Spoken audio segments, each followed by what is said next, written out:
भाभी बच्चे का ना अल्ट्रासाउंड करा लेंगे और देखेंगे कि कैसे होगा। अबे यार ये क्या कर दिया संदेह है। जल्दी से गुब्बारा फैला लेती हूँ। अरे भाभी जी क्या हुआ, आप रुक क्यों गई? आपको पता नहीं है वहाँ पे हमने नंबर ले रखा है, अपॉइंटमेंट है हमारा, आप चलो जल्दी से। अरे क्या हुआ भाभी, सुन क्यों नहीं रही हो आप? अरे सुन तो लो भाभी। भाभी जी अरे क्या हो गया, आप सुन क्यों नहीं रहते? आपको पता नहीं है हमने अपॉइंटमेंट ले रखी है, वहाँ पर लेट हो गए तो अल्ट्रासाउंड में नंबर नहीं आएगा जल्दी। अरे वो राजा, मेरे ना पेट में बहुत तेज दर्द हो रहा है, तो हम अल्ट्रासाउंड फिर कभी करा लेंगे। अभी हम डॉक्टर के पास चलते हैं। भाभी जी आपके एकदम ही पेट में दर्द होने लग गया, अभी तो आप बिल्कुल ठीक थी। आपको पता नहीं है भैया ने बोल रखा आपको अल्ट्रासाउंड कराने के लिए, अगर मैं लेके नहीं गया ना भैया बहुत गुस्सा करेंगे मेरे ऊपर।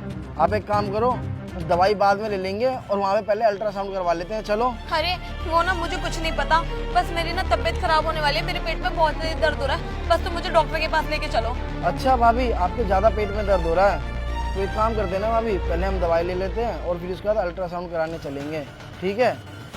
चलो। रुकिए साहब, मेम साहब के पेट में कोई बच्चा नहीं है। मेम साहब आपको झूठ बोल रही है। अरे ओए तू ये क्या बोले जा रहा है, तू पागल तो नहीं हो गया है? तू होश में है ना? तू क्या बोल रहा है इसे?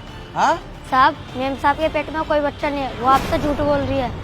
अरे ये तू क्या बकवास कर रहा है? तू ना बच्चा है, इस वजह से मैं तेरे को कुछ बोल नहीं रही। तू ना ज्यादा फालतू की बकवास मत कर। और तुझे पता है कि ना मेरे पेट में जो बच्चा है ना, ये सचमुच का है, और ना मैं बहुत जल्दी माँ बनने वाली हूँ, समझ गया तू?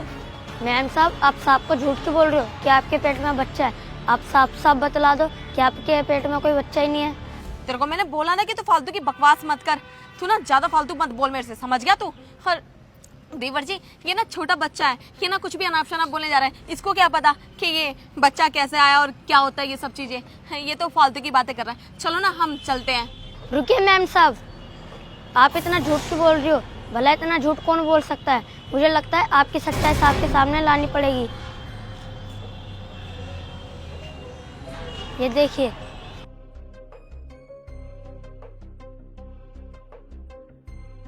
भाभी ये क्या है? हाँ आप इतने दिनों से झूठ बोले जा रही हो। आप तो बोल रही थी कि मैं प्रेग्नेंट हूँ, अल्ट्रासाउंड करवाना है मेरे को। आप तो झूठ बोले जा रही थी। और मुझे एक बात बताइए, भैया को ये सारी बातें पता चलेंगी तो भैया के दिल पे क्या बीतेगी? भैया तो ये सोच रहे थे कि हमारे घर में एक छोटा सा बच्चा आने वाला है, सब हमारे परिवार में खुश है। हमारी माँ को इतनी खुशी है, और तुम बताओ इतना सरासर धोखा दे रही हो भैया को और हमारे परिवार को पूरे धोखे में रख रखी हो। मुझे एक बात बताओ भाभी, ये सब आप क्यों कर रही हो? मुझे तो कुछ समझ में नहीं आ रहा। अगर माँ और भैया को पता लगेगा कि आप प्रेग्नेंट नहीं हो तो उनके दिल पे क्या बीतेगी, बताओ आप जरा मुझे। हाँ देवर जी मैंने ये सब हरकतें इसलिए करी क्योंकि मैं कभी माँ नहीं बन सकती। अरे ये क्या भाभी, आप इतना सब कुछ इतने दिनों से हमारे जो घर पे बोल रहे हो वो सब झूठ है।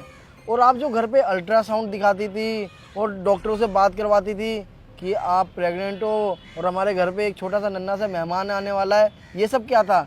ये सब आपने झूठ बोला था? अरे देवर जी वो डॉक्टर ना मेरी जान पहचान का था, और उससे ना मैंने झूठी रिपोर्ट इसलिए बनवाई क्योंकि मैं कभी माँ नहीं बन सकती, और मैं ये नहीं चाहती थी कि आप सब लोगों को ये सारी बातें पता चलें।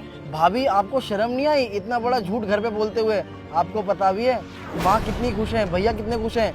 माँ पता उस दिन ये बोल रही थी कि हमारे घर में छोटा सा नन्हा मुन्ना बच्चा आने वाला है, और बताओ माँ को ये सारी बातें पता लगेंगी तो माँ के दिल पे क्या बीतेगी? अरे देवर जी मुझे तो डर सिर्फ इस बात का था कि कहीं तुम्हारे भैया की माँ जी दूसरी शादी ना करवा दे, इस वजह से मैंने ये सारी हरकतें करी।